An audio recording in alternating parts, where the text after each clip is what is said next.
How do I report gifts to an irrevocable life insurance trust on my taxes? Have you ever wondered how to handle gifts to an irrevocable life insurance trust, or ILIT, when it comes to taxes? Understanding this process is essential for effective estate planning. Let's break it down step by step. First, when you make gifts to an ILIT, these transfers are treated as gifts for tax purposes. This means you need to report them correctly to comply with Internal Revenue Service rules. An ILIT is designed to hold a life insurance policy outside of your taxable estate. When you contribute funds to the ILIT for insurance premiums, you are essentially making a gift to the trust beneficiaries. Since the trust is irrevocable, you cannot change the terms or reclaim those funds. Therefore, these gifts are considered completed gifts for tax purposes. Now, let's talk about the annual gift tax exclusion. For the year 2024, you can give up to $18,000 per recipient without needing to report the gift. To qualify for this exclusion, gifts to an ILIT are often structured as present interest gifts. This is typically done using a Crummey provision, which gives beneficiaries a temporary right to withdraw contributions. This feature allows the gift to qualify for the annual exclusion.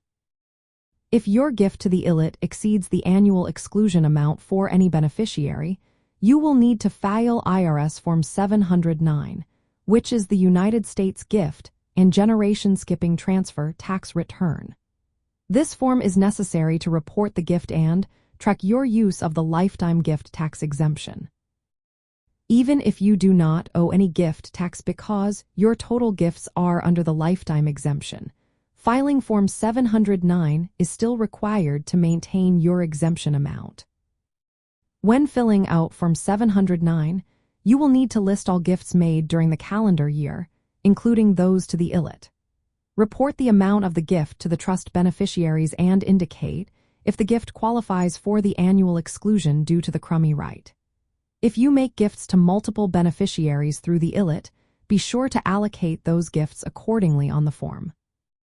If you and your spouse are both making gifts to the ILIT, you can choose to split the gift. This allows each spouse to utilize their annual exclusion amount. However, both spouses must file separate Forms 709 and consent to the gift splitting. There are some special considerations to keep in mind. Gifts to the ILIT are only considered present interest gifts if the beneficiaries have a withdrawal right, known as the Crummey power. If this right is not in place, the gift is treated as a future interest gift. Future interest gifts do not qualify for the annual exclusion and must be reported regardless of the amount.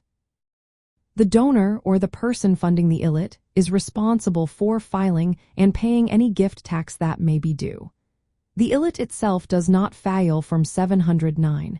It is the donor who takes care of that. Properly reporting gifts to an ILIT is vital for protecting your estate plan. It ensures that the life insurance proceeds remains outside of your taxable estate and that you comply with IRS regulations.